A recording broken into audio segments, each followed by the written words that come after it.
Now I'm going to be going in and out of my screen share. Yep, that's okay. Good afternoon. Thank you so much for joining us today. We have some people joining here in the chat. We're about 20 participants at this point. If you can take a moment and introduce yourself in the chat box and just share where you're joining us from, your physical location. Both Jay and I are in lovely, cold Baltimore this morning.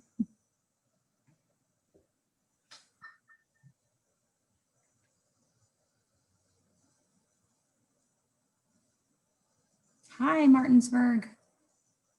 Hagerstown, so a lot of Western Maryland. Hi from Baltimore. We're probably neighbors. Cumberland. My hometown.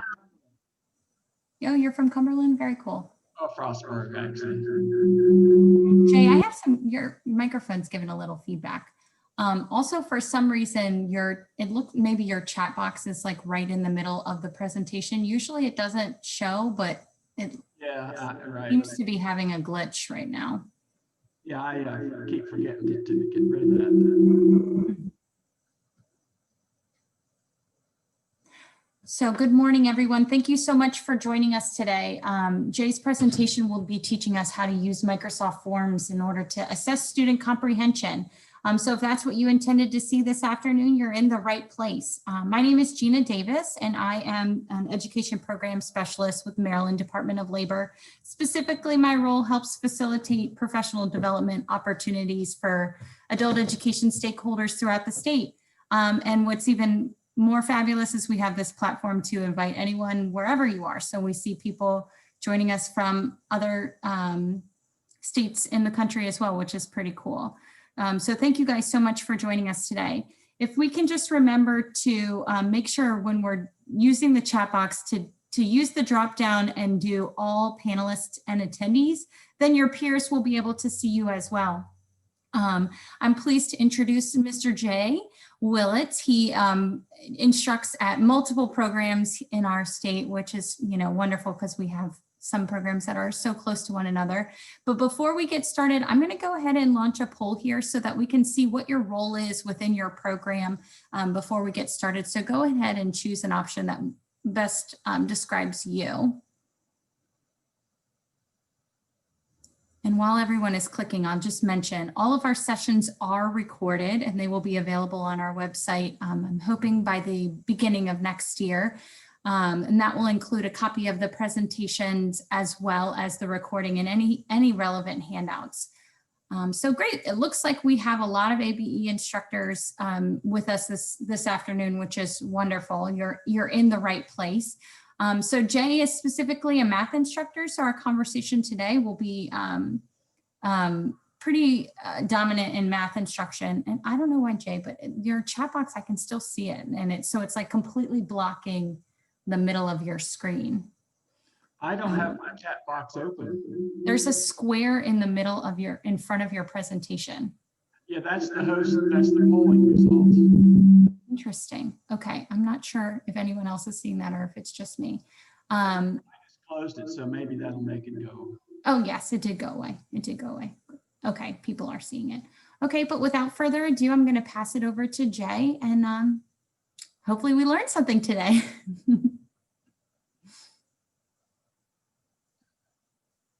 Okay, thank you, Gina.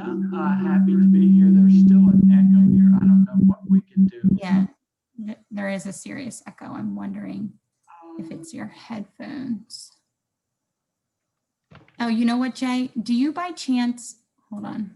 It might be because you were logged in as a participant. Let me double check here.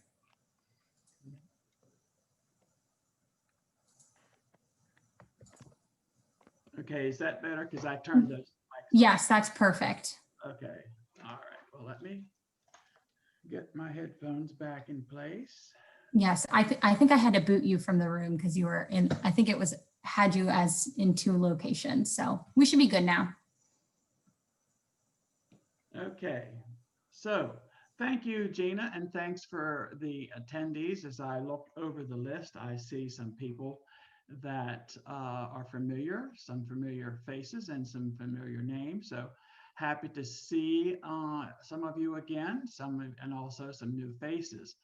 Right now, you're seeing the title slide, which is creating Microsoft quizzes. And when I first started teaching virtually, I felt there was something missing. And that missing part was, are the students really getting what I'm teaching? Are they really comprehending this stuff? So that led me to investigate ways to make that happen. And the first thing, and the second thing I did was to help me a lot was to teach from a laptop, but also invite myself to the meeting so I could teach from my laptop, but also view what the students were seeing, because sometimes I would share my screen or think I was sharing my screen or talk away and my mic was muted, and all these new experiences. It was a whole new learning curve. So one of the things that greatly enhanced my virtual teaching was to create a system you're seeing here, where I was able to do it on the laptop, but view exactly what the students were seeing on my desktop as one of the attendees.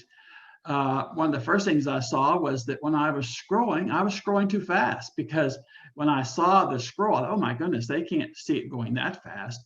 Or like Gina just mentioned, if I was opening a chat box or opening the participants list, I was, it created a big black image over top of everything the students were seeing. So a lot of things were to be learned from that. So let's talk about why we want to create Microsoft tests or quizzes. And these terms can be used interchangeably today. If you're creating a long test, or whether it's just a short quiz, we can use those for a variety of reasons. One, we can assess the curriculum needs and help us create lesson plans based on what the class performance is from these quizzes. We can assess individualized instruction after we review the student performance. You'll see towards the end of today's presentation that once you create a quiz and you send a link to the students, and then you get the results back, you can view the results for the class as a whole, or you can look at just each individual student. Also, one of the things that I always do at the beginning of any of my classes is to send a basics test to the students. I often teach advanced classes. So when that happens, what I can do is look at what basics they remember and what basics I have to review. But I do tell them that this is an advanced class, so we're not going to be dealing with whole numbers and fractions and decimals. And so it alerts me and them as to what they remember and what they need to work on. It also provides students practice in answering questions in alternate ways that mimic how they might see the questions on the GED test. The GED test might ask a question on how do you do an average or a mean, but when they see that on the test, they're often given data and one of the data pieces is missing, and they're given the average and have to find that missing piece. So a lot of times this helps to, when you give them a test, you want to make sure and include those kind of things. It also assesses what information the students have mastered after the lessons or the units.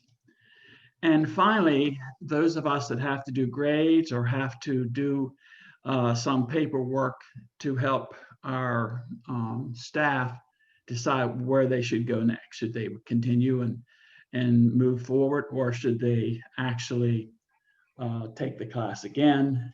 And this helps to evaluate that. So how do you begin this process? Well, I'm going to stop screen sharing for a minute.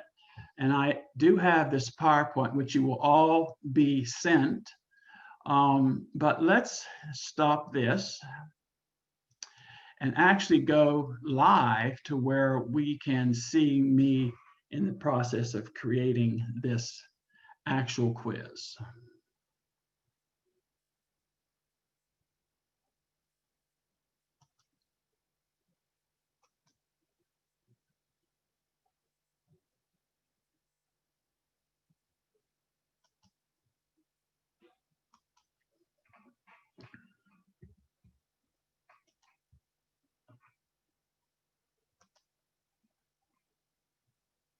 So you're going to open Outlook. Gina, you can let me know if they're not seeing what I'm telling them they're seeing. No, Okay? we're good. We see your Outlook. Okay, so you're going to go to Outlook and you're going to click on this dot matrix up here, which shows you all the different things that are there. The OneDrive, where we have to store information for our staff with grades and attendance and such. And you can go to PowerPoint or Word or anything. Now, we're looking at forms, okay? And again, if you're a note taker like I am, you really don't need to do that unless there's something you particularly want to remember, but you're going to be sent a step-by-step instructions for this. So when you go to forms, you're going to see a couple of different areas. You're going to see a thing called My Forms, and when it defaults to My Forms, and you'll see other tests that I have created. Do you know the basics? One, which is called Are You Ready for Algebra, which I use for my advanced students, and I give them this test, which gives them all of some of the basic stuff that they need to know for algebra. So it gives us an idea of, are they ready or are they not ready, and what do they still need to work on? Let's see, Let's Create a Quiz is an example of what I did just to practice for this, and then sample questions for the GED 2014 test. So when you first go into forms, you're going to see everything that you have created. Then you're going to, if you look at shared with me, these are tests that other people have done and sent me so that I can either use them or edit them or add to them or change them however I want to. So if we go back to my forms, first step is start a new quiz. Now with new form, a form is more of an opinion poll like you just saw, or it's an idea where you're asking I often send this to my students like halfway through the class. Is the pace of this class too fast, too slow, just right? Do you feel you're learning most of what we're doing, part of what we're doing, half of what we're doing, etc.? So, and the form that you create doesn't actually allow you to put in correct choices because it's mostly opinions. So we're going to concentrate on doing a new quiz. So if we click on that, the first thing you're going to see is two tabs. This is the response tab, or I'm sorry, the question tab, and this is the response tab. Now notice we don't have any responses yet because no one has taken it. We haven't even created the thing. But the question part is where we'll start. Now, first of all, we need to put in a title. We just click on the thing, and I'm going to call this Creating a Quiz. Now, please don't grade me on my typing skills today, and we'll try to be accurate. So you have just created your title, Creating a Quiz, and of course, that's your choice. Now, you can add a picture. I'm not going to add a picture here because you'll see the picture when I did my algebra. Are you ready for algebra? I went and found a good algebra picture and just put it in here. You do not need to enter a description. There's no need to enter a description unless you specifically want to tell the students what the quiz is about. So I don't normally enter a description. Now, the preview button we'll look at in a minute, but the theme button allows you to do all kinds of backgrounds. To me, the backgrounds are distracting, so we're just going to hide those. Now, if I want to picture, a picture here that is appropriate for this, I didn't see one, so I'm just going to make the background, let's make it purple. Okay, and that's really all that does, is it gives a purple background to everything. All right, so we have titled the quiz, and we have set the background, and now we're going to start doing the quiz. We're going to start actually putting in questions. And we just click on the question, and every time you click on the question or add new, you're going to have some choices. You're going to have multiple choice, which I normally use 99% of the times because I do math. If you're doing something like an English test, like a grammar test or something, you would ask for text. Rating is more, they are just going to rate different things, and date is, these are not really what I use for math, but you can explore these on your own. So the first one is going to be text, and there's a reason for that, because the first question really needs to be enter your full name. Okay, that's all you need. Enter your full name.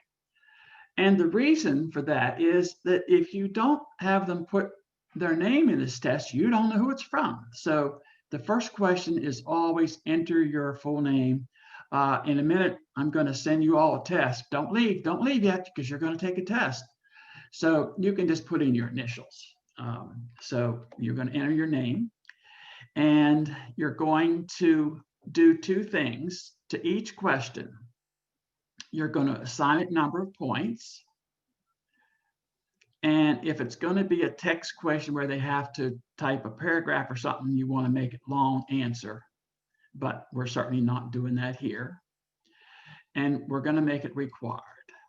So always make all of your questions required. They have to enter the name, they have to answer each question, because if they don't, and you haven't marked required, they're just going to go ahead and submit it. You're not going to have half the answers there. You won't have their name. So always make it required. And these three dots will show us something that's needed next. So I'm done with this. There's no points required for this one.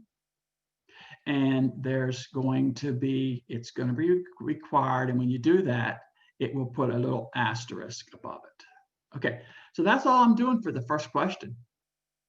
Then I start now doing my actual questions. So as I said, I'm going to make all of these required. And notice we go back to enter your full name. There's an asterisk there, so they're going to have to, shows it's required. So Jay, we have a really good question in the chat box. Okay. Can the description be instructions for the students when you're on the first part of this? Where it says, when you did this? Yeah. Yeah, that would be a great thing. Notice anytime you want to go back and change something or alter something, you can certainly just click on it and it makes it viable again. And you can certainly enter the description, like, please answer the following questions without the use of a calculator, or in each of these, however you want it. So that would be a good place to add your directions. Awesome. Thanks so much. Okay. So we are now, see, we're done with this one. We're ready to go to here. Okay. So I have sort of come up with some questions. Now, as a math teacher and years of experience, I know things that students really have difficulties with.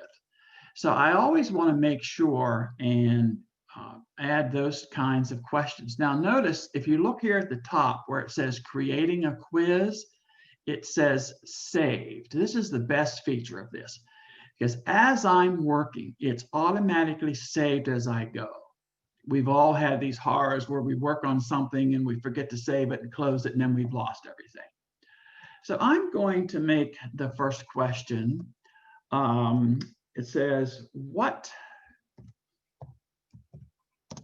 is the decimal, don't talk about my equivalent of the following fraction? Okay, that's going to be my first question. What is the decimal equivalent of the following fraction? So what happens is that I now have to put in the choices. But before I do that, I have to show the fraction, don't I? So this is where, and I didn't know this. I didn't know, I have to tell on myself, I didn't know this feature was there until after I spent days doing a great big long elaborate test. And I thought, well, I can't put in, how am I supposed to put in fractions? And how am I supposed to put in exponents? Excuse me, and things like that. So I found a wonderful tool down here, click, and I actually have a math option. Please don't do branching. Branching just sends you all over the place and has you all these little avenues to go and things like that. So click on math, all right? And notice when I now go here, it starts, let's see, did I just, yeah, I clicked on it a second time and I got rid of it. I had to panic there for a minute. So when I now click here, it allows me to use math options like X's and Y's, fractions, subscript, the greater, less than signs, exponents, square roots, and this is just a wonderful tool. So I'm going to click on fraction, and I'm going to put 9/10. This is very much like the equation editor.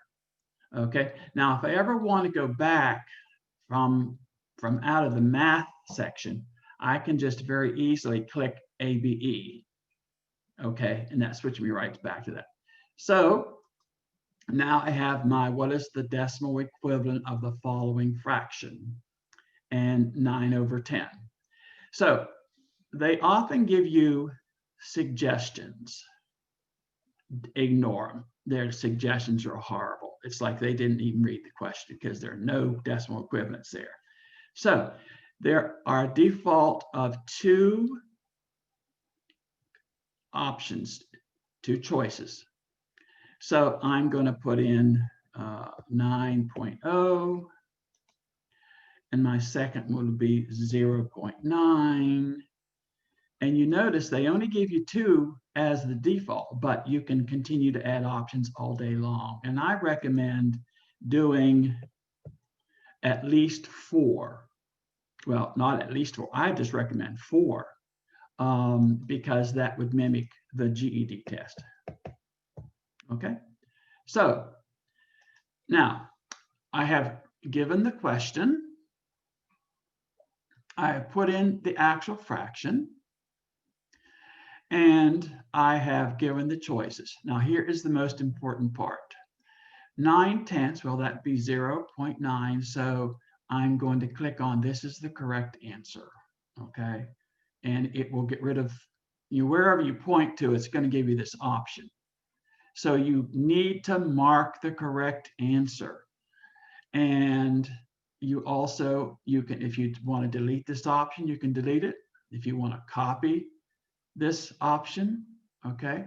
So, and this also allows you to display a message to respondents who select this answer. I have never done that. That's just too much work. For instance, if you hit display a message, you can say, yes, this is correct answer, good job. Or if you go down here, no, this is not the right answer, try again, or look, this is 900, not so on and so forth. But that's just, you certainly can do it. But of course, it's so important to put the correct answer because it automatically grades the test. So when you hit, when you send the link to the students, and they do it and then submit it. It comes back to you instantaneously that the whole thing has been graded. So that's a very important option to remember. Okay, so I'm done adding options. I want to make sure and give it a point value, and it's already marked required. And I only want one answer here. Okay, so I would not mark multiple answers. In fact, almost all the time, I will just have one answer choice. If I want to say, well, these are all correct except which one? If you do a question like that, then you can still just accept one answer, because now, there's only one answer, and that's the default. Okay, so don't forget to assign it points. Don't forget to make it required. And if you want to accept multiple answers, you can do that. Now, the important thing here also is that once you enter the points and once you make it required, that will follow through the rest of the test. Okay. All right.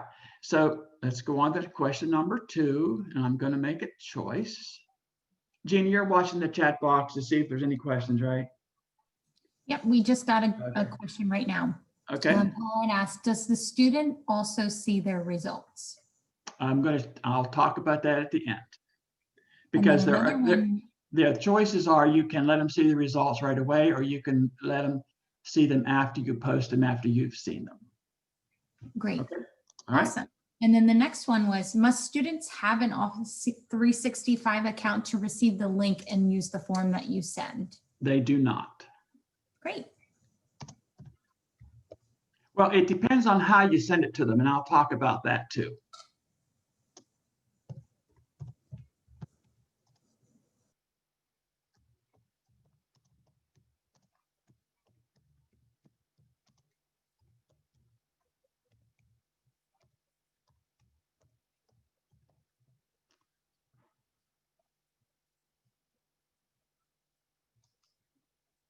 Well, I spelled that so wrong.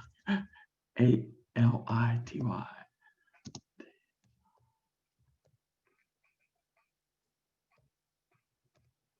Okay, so my next question is going to be a comparison question between fractions and decimals. And you notice the minute I entered this, right away, it saved it. Okay, so compare these two numbers with the correct inequality sign. Okay, now I have to put in the numbers I'm comparing, so I'm going to compare 4/5. And there's actually nothing, at least that I haven't discovered, that I can put a blank. Because if I put a blank here, it starts to go down, and I don't know why it does that, but it's doing it. All right, so I'm just going to put this type of thing, okay? And I'm going to compare this fraction with this decimal. So I also like to ask questions that demonstrate a variety of skills, like fractions and comparing fractions and decimals, and making sure they know the decimal equivalent of fractions. And the decimals, as you're going to see, and if we have time to look at my basics test, you're going to see that they do really well with place value and rounding with whole numbers, but with decimals, they have trouble with that. So I'm going to, there's my question. And of course, this is easy. I'm already in the math mode, and it'll stay in the math mode. I'm going to say, bam, bam. And I have to add the other options, bam, and bam. Okay, and then I want to look real quick to make sure I got all 4 of them. And of course, what would be the answer here? Can somebody tell me?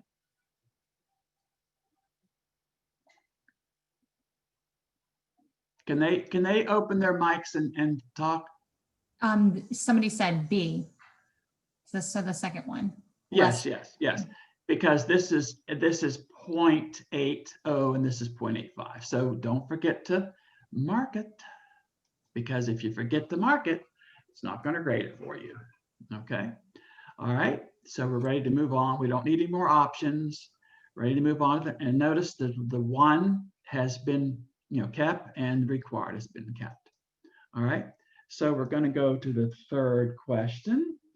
And well, it's the fourth question. I always think, well, why is my numbers not lining up? But remember, your first one is always, what is your name? So that makes it everything, go down default one. So I always like to put a question that tells whether they know the order of operations or not, because that's a basic thing that they know. So if I put in that, I'm going to make up something like 3 times 2 plus 12. And of course, I'm going to use the division sign, divided by 6. Okay, so there's my question.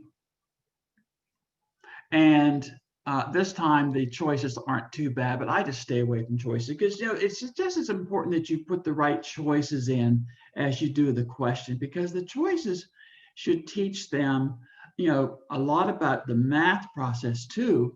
And as I'll show you later, and just like the GED test does, boy, when they put a question in and they know the problems that students are going to have with it, they know whenever they're going to make a mistake, typically, and they make that as one of the choices. So if I saw this question, and I know a lot of the students are going to say, okay, 3 times 2 is 6, plus 12 is 18, divided by 6 is 3. So I'm going to put 3 in there because that's one of the distractors, because that's how a lot of people are going to answer that. And of course, the actual answer is 8. And then I'm going to throw in a couple more options, like 10 and 15. Okay, so I'm done that question, and it's marked with 1. It's required. Okay, so let's go on to the next question. And this is one of the things that I really like about this. I'm going to make a choice. Wait a minute, what happened here? Okay, I'm going to make a choice. Okay, and you notice there it had question ideas. I've never used that either, because when they see the way you're going with your questions, they will actually offer other types of questions. But since I have a very specific plan as to what I'm doing here. Okay, all right, so we're going to question number 5 is, I'm going to say, what is the median earnings from this earnings chart, or actually earning table? Okay. Now, so what is the median? And what I often do too, to put attention to what we're talking about, I will put quotes around the actual. So you have a couple of people making comments to you. Don't forget to check your answer for order of operations. Don't forget to mark the correct answer. I did that on purpose. Oh, great. I always say, don't you always say that to the students? I did that on purpose, and I'm glad you caught it. But there's something that I'm going to do at the end which will help me catch that. Okay. Oh, great. So what is the median earnings from this earnings table? Okay. So this is where this, oh, by the way, you can copy each question, because if I'm going to take the trouble of putting in a chart or a graph or a table or an image, and I want to use that same image several times, I can just copy the question. I can delete the question. I can move it up and down in order. Let's say I'm finished the test. And I'll say, oh, that needs to be up higher. Or so, all right. So I'm going to click on the add image, and I'm going to say, okay, I'm going to add the image. And of course, you're going to be able to go and find it. And well, that was lucky. It went right to my default. And this is where I have saved tons and tons and tons of pictures. Google Images. Okay, Google Images is a great place to find pictures.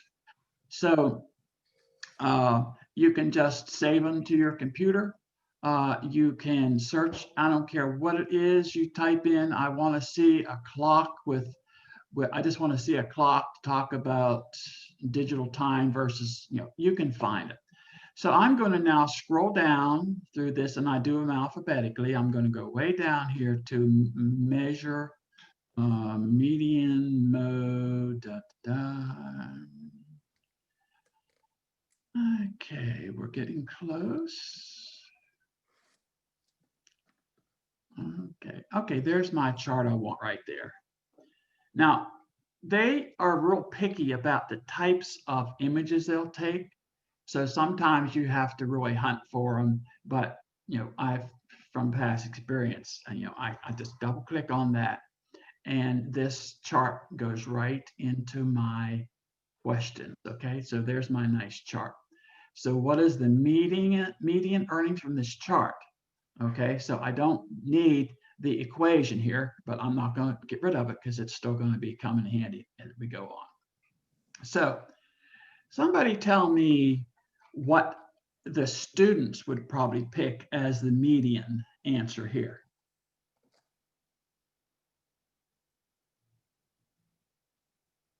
$100? Yeah, they would pick 100. And why would that be wrong? Because it's in the middle of the page, but not sorted correctly, potentially? Yes, exactly. It's not sorted. The median, they have to sort the questions. Okay, so it have to be ordered. So, but they're going to pick 100. So guess what? Mean old Mr. J is going to make that one of the choices. And then, of course, he's going to make the correct answer, 150. And we saw some other answers on here. Would be, the other choice was 50. And there was some with 350. Okay. Now, again, being anal like I am, I don't like them in this order. So I'm going to move this one up to the top, and then 100, 150. And I'm going to remember, oh, I've got to make the choice. Okay. All right. So there's my question. It's got a nice chart in it. It's got the question. It's got the choices, and I've marked the correct choice. Okay. So I'm going to go on and do, I want to stop by 140 to give us time to do some other things.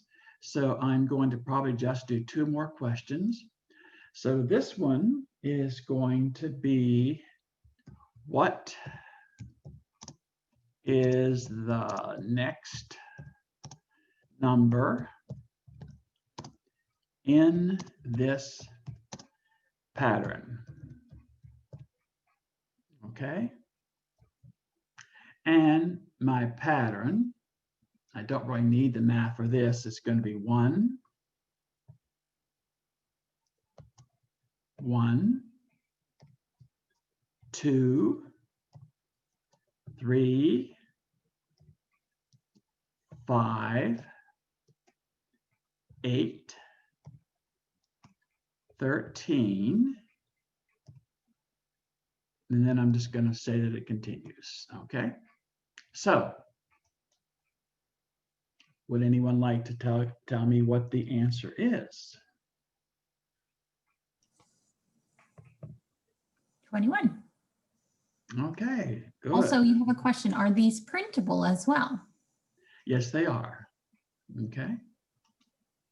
You guys keep asking me good questions, and I won't have to do too much here. Wait, 18, 21.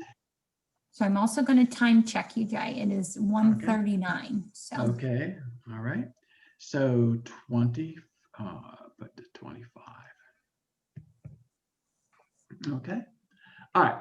So I got my choices in. I have my question and I have marked the right answer.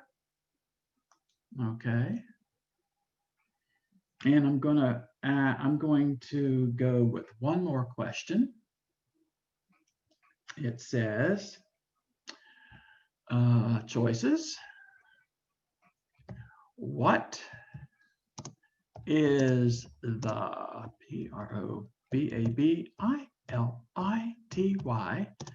of rolling? Let's spell it right. R-O-W-I-N-G, rolling.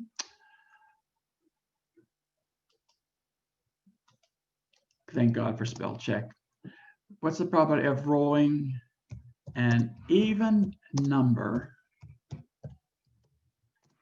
on this die? Okay. And I don't really, yeah, I do need to show the die. Okay, so I'm going to go and I'm going to go back to my list. There it is. There's my little die. So I'm going to click on it. And it's popped right in there. Okay. And the choices would be, I'm going to put fractions because it's 1/2. And somebody can be figuring the answer when I do this. Somebody will be figuring the answer.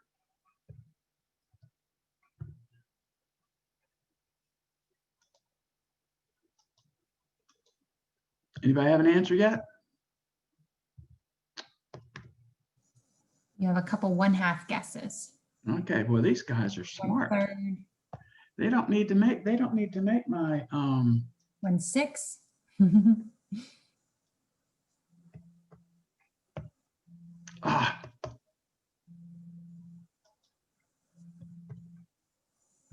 Okay, there's my choices. Okay. And the answer is 1/2 because it's 3, because they got a 2 and a 4 and a 6. It'd be 3 over a total of 6. So the answer would be 1/2. Okay, now I have lots more questions, but this, you get the idea. So the next thing we're going to do is, once I have everything in place, and this is very important, I'm going to go now and preview the test. Okay. And what happens is that you're going to see the test just like the students see it on a computer. Okay. And you're going to, or see it how they'll see it on a phone, which is, I think, a real cool thing, because so many of our students use their phones on their, when they're using a device for these classes. So I'm going to look down through this real quick. Okay. And it looks like everything is okay. All right. Okay, now this would. So you had one question, Jay, about Yes. I think number 5 above. If you could scroll up for me a little bit. Yes. In the earnings chart for income, can you switch out the 150 for another number or two in case they've seen the question before? So did you make this chart or? No. This chart is from Google Images. It just, I can make my own chart. This is easy. But I didn't, if you're going to get an image from Google Images, that's what you're going to see. And you can't change it. But there's so many different, different types of things there that you can almost always find out something. Okay, so this, what you see here, this is an immersion reader. You can, when you're setting up the quiz, you can get rid of this. But, if you have students who are not good readers, you can actually have 6. What is the next number in this pattern? 1.1/1/2. Okay, so you can actually have them, have it read to them. And of course, we're not going to submit it yet because we're not finished setting it up. But we're going to now go back to the actual quiz.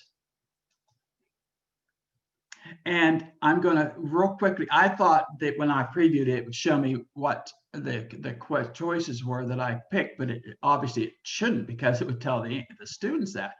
So I'm just going to real briefly go down and say, okay, I got that one. Okay, this is the one I missed. The answer is 8. So I'm going to click, I got to click on the answer to make my correction. Okay. All right, I'm done. And again, it's been automatically saved. And a couple of choices that you need to make is, first of all, you go to share. Okay. Now, this is very important because you don't want to send this just to people in your organization. You want to send it to anybody can respond who has a link to it. Okay. So that would be only people in my org. No, anybody can respond. Okay. And then we copy the link. Okay. We're going to copy, and notice the link has just been put on my clipboard. And then if you want to send this to a colleague or something to have them, work on it or whatever, or to look at it and proof it for you, you can do that. Click on the link here. So right now I have copied the link, and then I also want to, my settings would be, I want to show the results automatically. All right. So if I don't click that, when the student hits submit, they're going to just be able to not see the results. They're going to come to you, and then you can look at the results and you can post them to the students. But and sometimes I do that, but sometimes I just let them see the results.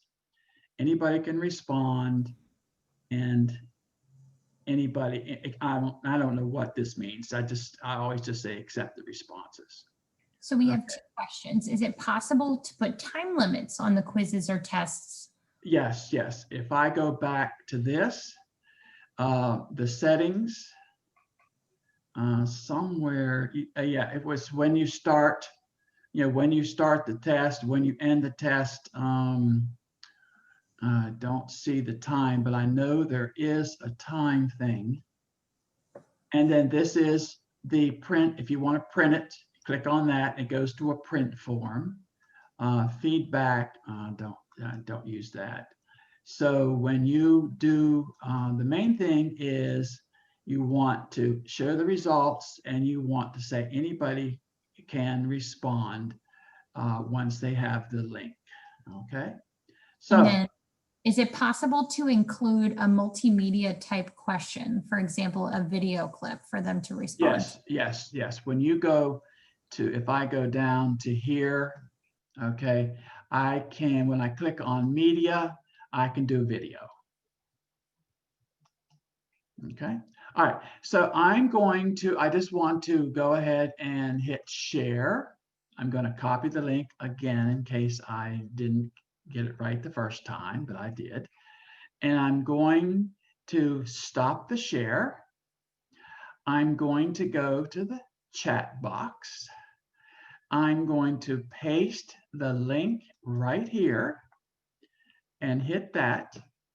And now I'd like everybody, and let's see, oh, we're running out of time. So we may not be able to look at the results of this particular, because you're all going to get 100%. I know that. So I just sent the link to you. Please click on that link and take the test, and see if you can take the test. Well, I tell you what, let's do this.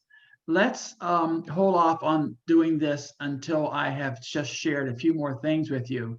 And so what happens is that we'll at least see how I use the results, and then you can take the test at the end. And we'll, Gina, are we allowed to run over a little bit, or is it we held fast to 3 o'clock? No, we can run over a little bit, but it was Okay. It was easy to submit a response to the quiz. Yeah. Okay. All right. So you now have the link, and you can go ahead and take the test, and let me then share how I look at the results. Okay. So if I go back to this, okay, now I've sent you the link. I'm going to go back to the forms.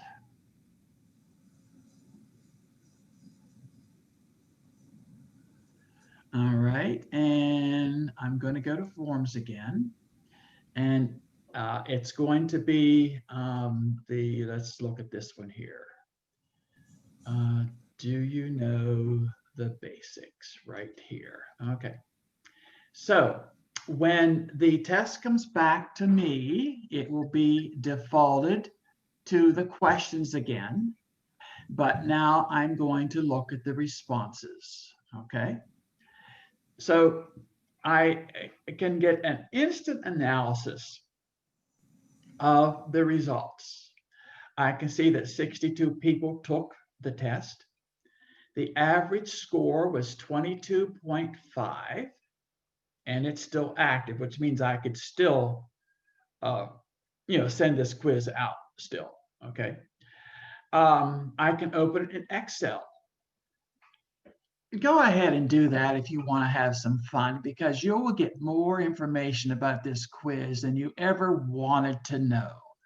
It's 10,000 columns.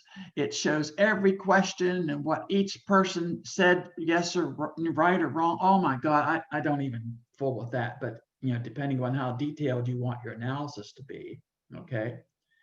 And I forget what this, oh yeah, I can delete all the responses. I can print the summary, I can create a summary link, etc.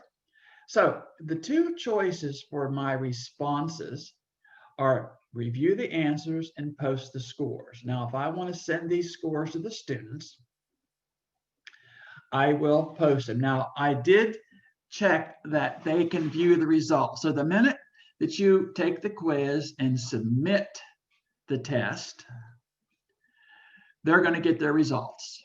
Okay.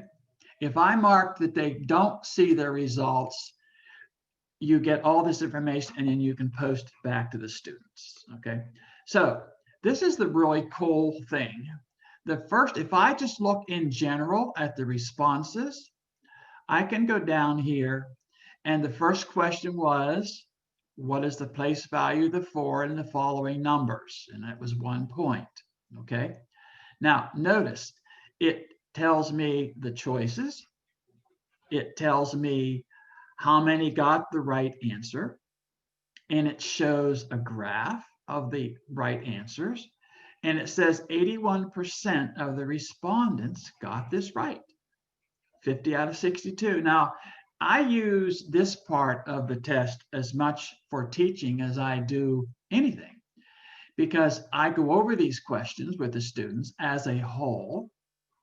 And I say, okay, how do we get this graph?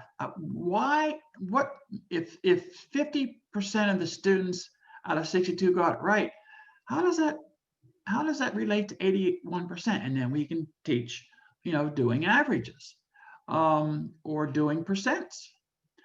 So then I go down and notice the first couple of questions, 81%. Then it starts to drop, 69% with rounding. And then I already knew this.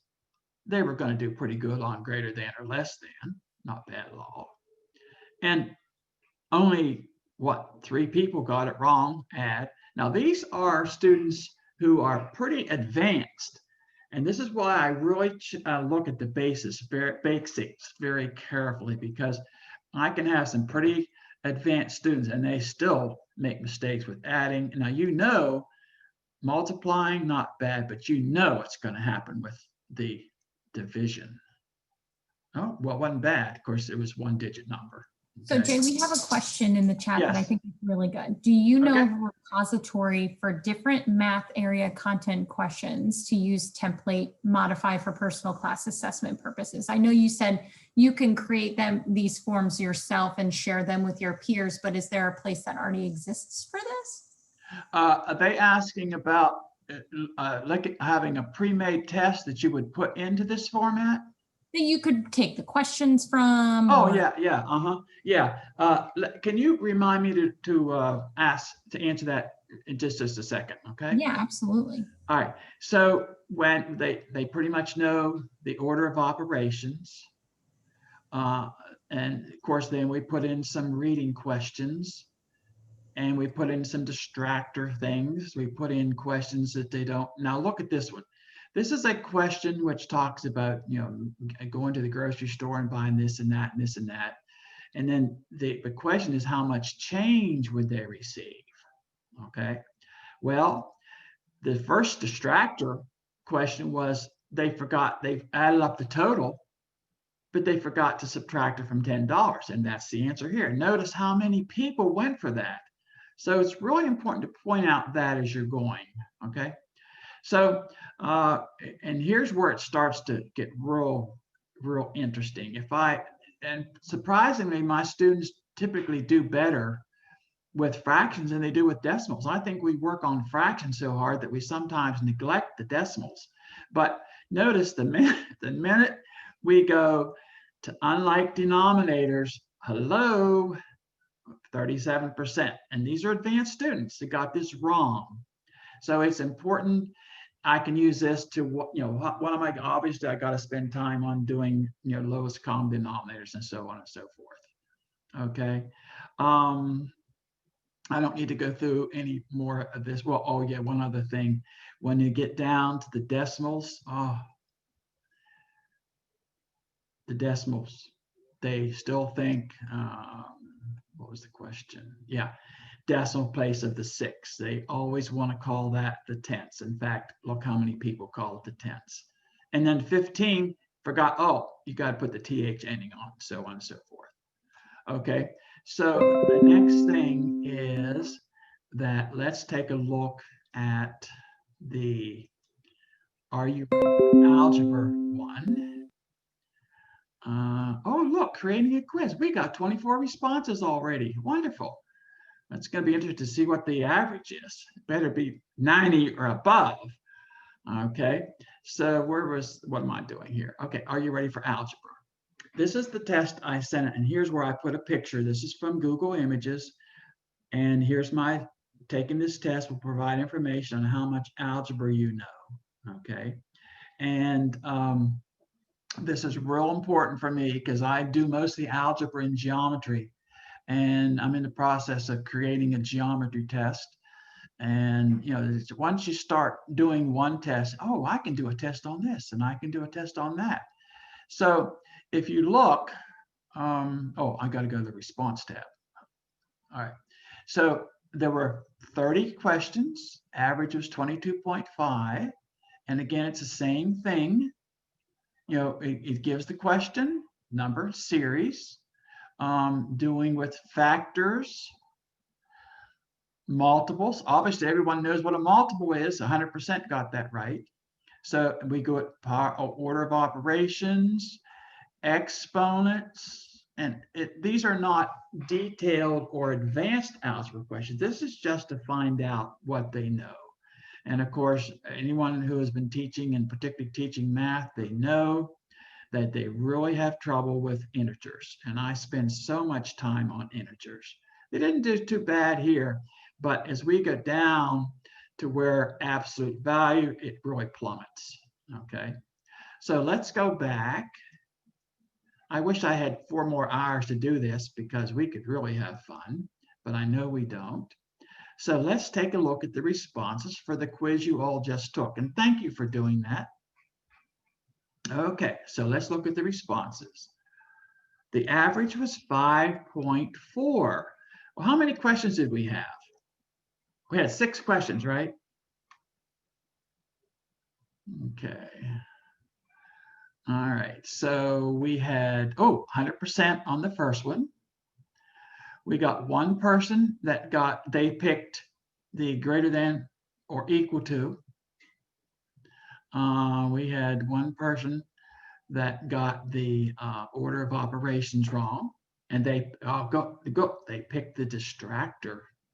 Okay. Looks like we had about one person. Oh, here we had 2 people got this wrong. They forgot to put them in order. Okay. So we did a good job on the next number. By the way, what is the pattern? 1, 1, then 2, then 3, then 5, then 8, then 13. What is the pattern? Does anybody know? Fibonacci. Yeah, right. Liberace, you said? Yeah, yes, exactly. Okay. So we have a number of people who have to jump on to other. Okay, all right. So to answer your question about finding other test questions, what I often do is my students are all listed in Khan Academy, and they're listed in Aztec. And I purposely have them go on there because particularly in Aztec, when you do the drills, they have a very unique way of asking questions. And I like the students to do them with me. We do them together. And what happens is while they're seeing different ways that the same question may be asked, I'm sitting there, oh, I'll have to remember that because I never thought about it asking the question that way. So yes, Aztec, Khan Academy, Math Antics is another great place. Math Antics is a place where you can actually see videos and you can get all kinds of neat worksheets.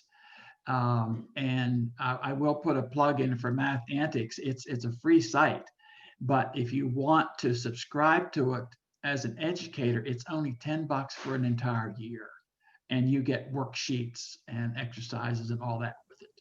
The other one is We have a question from Lisa. Would you be willing to share your tests? I'd be willing to share. Does she have a Visa or a PayPal or a credit card or yeah, folks, I'm going to show you my contact information. I'll be happy to share anything, PowerPoints, tests. I do a lot of teaching by PowerPoints. In fact, can I give a commercial for Thursday? Absolutely. They can come in Thursday at what time? Is it 2? I believe it's 1 o'clock. 1 o'clock Thursday. I'm going to do a presentation on effectively using a PowerPoint for math instruction. So be welcome to join us. So if I go back to the PowerPoint. So while you're doing that, if my classroom uses Blackboard, how do I point the students to a Microsoft Forms? Is there a share button on your form after you create it or a hyperlink to it? I don't think so. I've never tried that, but they can certainly, think about it. I know that Google does that. Like you can create Google Forms and Google quizzes, and then it'll hyperlink Pamela, if that's helpful. Right. So the PowerPoint that you're all going to get, it goes through everything that we just did step by step. So we're going to send you this, make it available.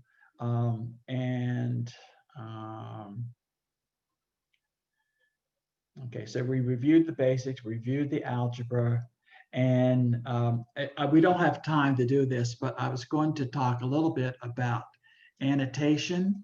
So if you want to see the annotation feature, you can come back on Thursday, okay? Because that's one of the highlights that we do. And here it is my contact information. So Jay Willetts, Community College of Baltimore County. There's my email address, and there is my phone number, okay? And I also teach at South Baltimore Learning Center, and they will be the ones who will be sponsoring me on Thursday. And also, if I can shamelessly do another plug, I am available for workshops for your faculty on what we did today and what we're going to do Thursday, or any other math topics. So I will be sending information out about that.